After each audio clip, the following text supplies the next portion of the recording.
I wanted to give you all a homeschool room tour. Now, I'm going to forewarn you that our homeschool room changes throughout the year. It changes at the beginning of a school year, at the end of a school year, but this is the way it looks now. So let's go ahead and get started. Also, want to let you know that we didn't always have a homeschool room. Sometimes it was the dining room table, the sofa, wherever we could homeschool. Where now we've sectioned off a portion of our house, which was technically a family room space. We've turned it into a schoolroom for us. So after 8 years of homeschooling, this is what we got. All right, so on this shelf, we mainly focus on chapter books and board games at the bottom. Most of these chapter books are my daughter's because my boys aren't reading chapter books yet. They're first and second grade. So they'll be there soon, but just not yet. We've got books that she enjoys reading, as well as some of her required reading books over here. If we go over here, we can see at the top, I got a couple of plants up here. The plants are here because this is where they get the best sunlight, and they need sunlight.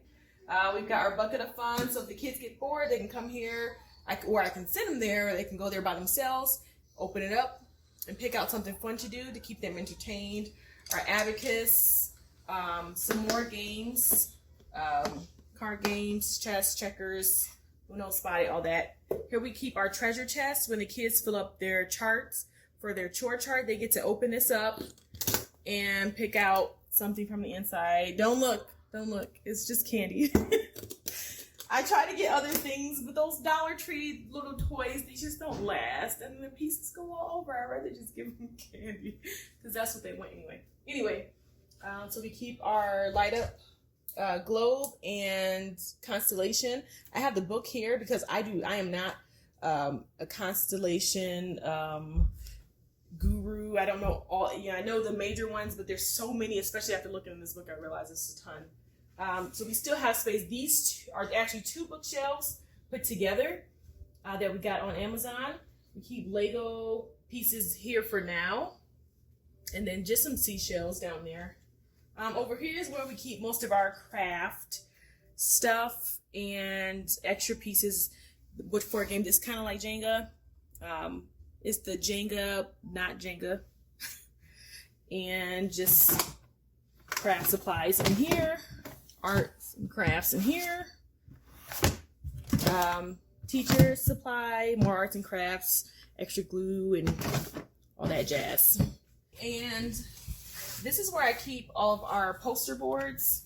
I buy them anywhere I can, and sometimes I get them from Lakeshore Learning or on Amazon, and I get them laminated at Lakeshore Learning, but it's nicer to keep them over here all in one spot, and I can put what I need out and put it on the board or on the wall over there. On this shelf, the top 2 areas are mostly designated for crafts as well. So we've got coloring books, an art set.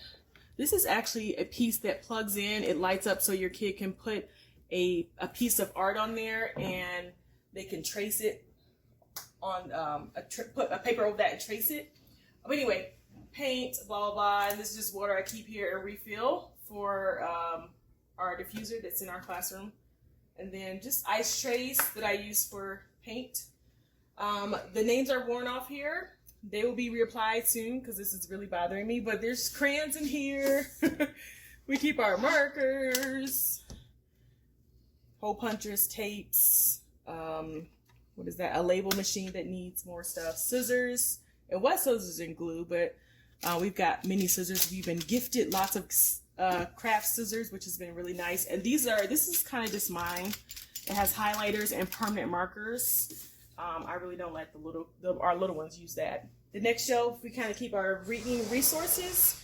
So we've got atlases and dictionaries and encyclopedias, thesauruses, all that good stuff, things through history. And then we go into science, and this is all pretty much science books that we use. And sometimes I'll use these as our curriculum and kind of work through and build on that.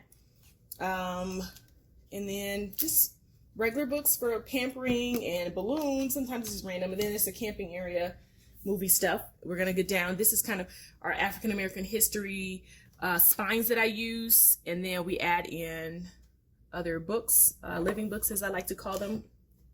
And then we go into U.S. history, economics, geography over here.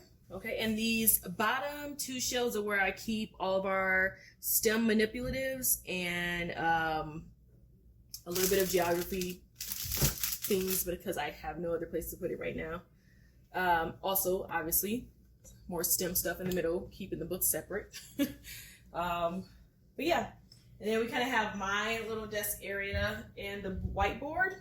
So I keep our anything that I would normally need, obviously pencils and pens.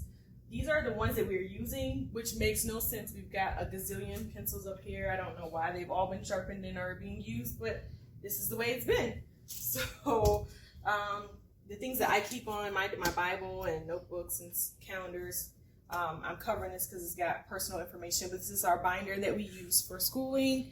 I've got laminator, paper, some, what are those, ink that I need to take to Office Depot or Staples.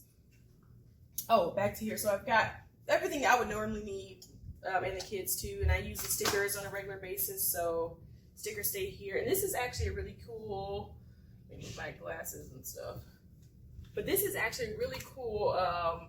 Under the ocean lights, and it makes sounds. You can't see it, obviously. I just turned it on for goodness sake. But when it's dark, we use it. We actually used it. I bought it for a unit study that we were doing last year, which was great. Actually, it was a unit study, a marine biology unit study from The Good and the Beautiful, which was really, really nice. Anyway, so this is where I keep a lot of our main curriculum. So curriculum that we're going to use and curriculum that we're using. On the top, I guess I skipped the whole area. On the top, I kind of have binders that we're using. I'm waiting for the sale for, I know that they're selling homeschool, not just homeschool, but school curriculum. Why did I say curriculum? I know that they're selling school supplies right now, but here in Nevada, our school supplies, they are loaded with school supplies still, and it's August. And so because our kids are doing, the schools are doing distance learning, a lot of parents have not had to go and load up the schools like they would normally have to do. So I'm waiting for a big sale so I can go and load up for another couple years for us, because that's usually what I do. I haven't had to shop for school supplies in a long time. But as you can see, I am low on notebooks. So anyway, we've got DVDs for reading and math, and we've got our flashcards, and these are all, we have a car one, but I'm missing the 4th grade version of Brain Quest, but these are all Brain Quests. And so and down here I just kind of have little buckets from the Dollar Tree. This one's got music instruments, little noise makers. That's where I keep all of our stickers. A couple of books. Actually have a bunch of, I bought a pack of these from Target, and it's all about me. These are so cute. We're gonna do this on the first day of our school, our official first day of homeschool, which is just gonna be the last day in August. Some paddles that you can, dry erase paddles for games, some Bible memory cards that our auntie here in Vegas made for us, just random stuff. And then down here is more of, these are our Black history or African American history, things that I like to, or books that I like to use with our African American history studies. But these are all the picture book versions. So it's really nice for our boys and our oldest daughter, Miracle. And then I keep all of our, I guess, our language arts manipulatives inside here, our pointers. Bob books over here, some spelling flashcards, and these are, yes, that was bothering me, like leaning back. I had to actually recently go through and get any books that were all jagged and messed up a few months ago. But these are all our picture books. And at the bottom is where we keep our puzzles. And just recently got this color your own puzzle for, I'm just putting it on top, for a birthday for one of the boys, which is really neat. And pretty much this is the last area, which is really just the walls. I have poster boards behind our craft area where I can pull them out and then staple them to the wall if I want, or tape them or whatever. But these are books that the kids are reading, and they get to put them in here, and then I or one of my kids will go back and put it on our bookshelf again. So I hope you all enjoyed our homeschool room tour. Like I said, it's ever changing, ever evolving. It will always look different. I like to rearrange things. Right now we're using our folding table and some folding chairs. And that will look different in a few months once we get our actual table that I want for the classroom. But thank you all so much. Make sure you give us a thumbs up and comment below if you enjoyed this video. And for more videos like these, I hope this is encouraging for you all. Now, our homeschool room looks like this. Like I said before, your homeschool room needs to look like what your family likes, what represents your family the best. If you don't have a room, that's perfectly okay. Get some bookshelves, which I'm sure you already have, loaded up with as many books as you can, and homeschool on the sofa or homeschool at the dining room table, wherever you can, to teach your kids. We use our entire house. Even though we have this room, you'll find us on the sofa a lot. So thank you all again, and don't forget to go to homeschoolific.com for more courses on helping you with creating your best homeschool.